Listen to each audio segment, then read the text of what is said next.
Queste non sono le favelas del Brasile. Siamo in Europa, a Tenerife, l'isola più turistica delle Canarie. Eppure, dietro le spiagge da cartolina, migliaia di persone vivono in povertà, tra lavori precari e case di fortuna. Una situazione che sta sempre più sfuggendo di mano. Decine di migliaia di persone sono scese in piazza nelle isole Canarie per protestare contro il turismo di massa e il suo impatto sulle abitazioni e sull'ambiente. Oggi vi porterò nel cuore di questa crisi. Alla mia destra il resort, mentre alla mia sinistra la baraccopoli. Non è che possono venire a aprire kebaberia di Chisi. Negli ultimi anni, Tenerife ha registrato un significativo incremento del turismo, con impatti rilevanti sulle popolazioni locali. Nel 2024 le Canarie hanno accolto quasi 18 milioni di turisti. Benvenuti e benvenute in questo terzo episodio qui da Tenerife, in questo terzo daily vlog. Oggi saremo nella parte sud, quindi la parte più turistica in assoluto. Siamo nella località di Los Cristianos e andremo a visitare anche Las Américas e Costa de Eje, i tre posti veramente più turistici di tutte le isole Canarie. Infatti Tenerife è l'isola in assoluto con più turismo, che conta circa 5 milioni di visitatori ogni anno. Soprattutto negli ultimi anni l'isola è stata invasa da un turismo di massa senza controllo. Infatti questa zona anno dopo anno ha iniziato a costruire resort lussuosissimi dove i turisti del nord Europa, dell'America vengono qui e possono permettersi anche qualsiasi tipo di comfort al suo interno, ma questo boom economico dato dal turismo ha portato sia benefici dal punto di vista economico, ma anche un caro prezzo da pagare. A pagarne le conseguenze chiaramente è la popolazione nativa di Tenerife, che si è vista alzare il costo della vita in maniera spropositata nel giro di qualche anno. A febbraio 2025 il numero di appartamenti turistici registrati nelle Canarie è aumentato del 21% rispetto all'anno precedente, raggiungendo le 65.000 unità. Questo aumento ha superato l'offerta alberghiera tradizionale, contribuendo alla pressione sul mercato immobiliare e all'incremento dei prezzi delle abitazioni.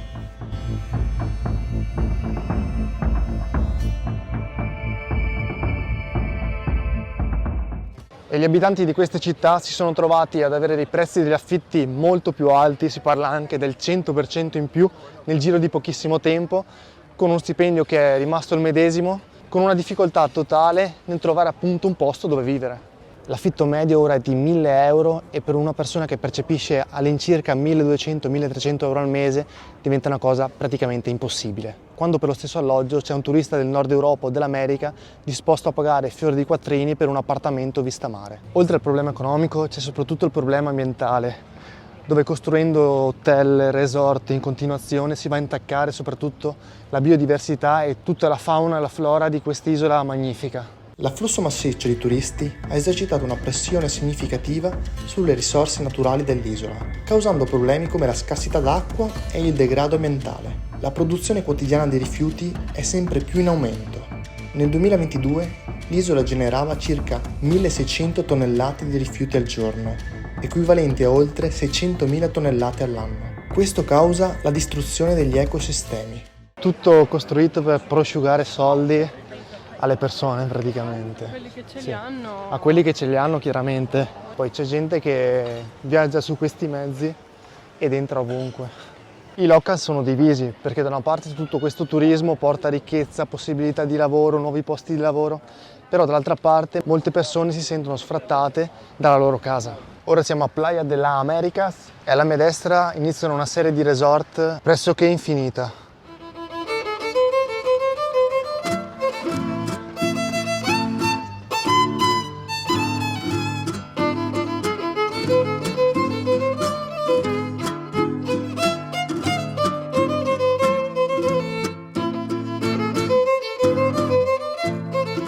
Questo deve essere il corso principale della Américas. Ristoranti ogni dove, destra, sinistra, richiamano appunto tutti i ristoranti americani, una serie di americanate proprio. Le proteste ambientali non sono mancate.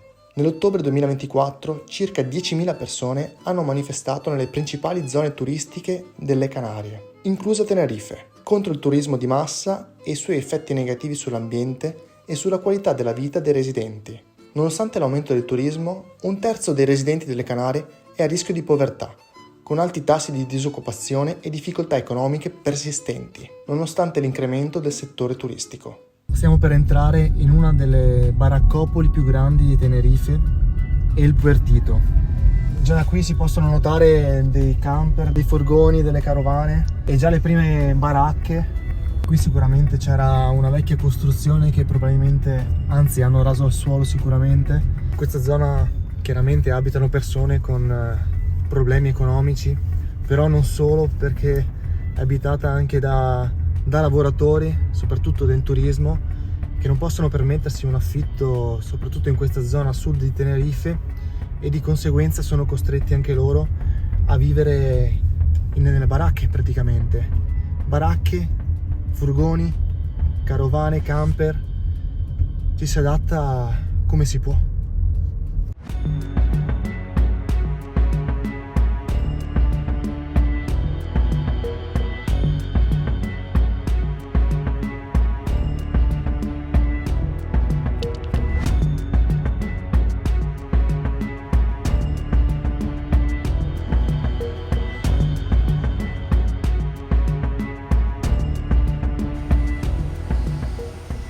È assurdo il contrasto che c'era prima a Los Cristianos, Las Americas, nei luoghi dove abbiamo passeggiato prima, e qualche chilometro distante troviamo questi paesaggi. E questa è l'altra parte della medaglia. Se ti va di parlare, di dire qualcosa... No, io non voglio esprimere, però c'è tanto da dire. C'è tanto, vero? Di Costruiranno un tutto quanto. Un albergo che ha messo 400 milioni di euro, l'ha comprata, perciò farà il uso e costruire i suoi progetti. Questa zona diventerà come quella. Non dovrebbe diventare così, perché dovremmo lasciare. Qua c'è gente che è cresciuta e ha pescato tutta la vita. Non è che possono venire a aprire kebaberia, a arricchirsi. A fianco c'è un residence funzionante, quindi non abbandonato, e in realtà ci sono poche parole.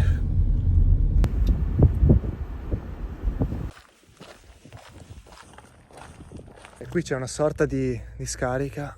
Praticamente tutte queste persone verranno sfrattate appunto per costruire dei lussureggianti hotel e residence. Veramente assurdo. Alla mia destra il resort, mentre alla mia sinistra la baraccopoli. Questi potrebbero essere dei tubi che portano dell'acqua.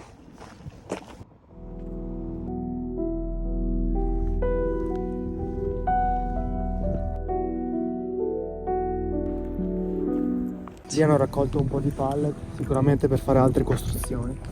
Questi sembrano una sorta di recinti. C'è un'auto quasi devastata, mentre in quest'altra sicuramente qualcuno dormirà dentro.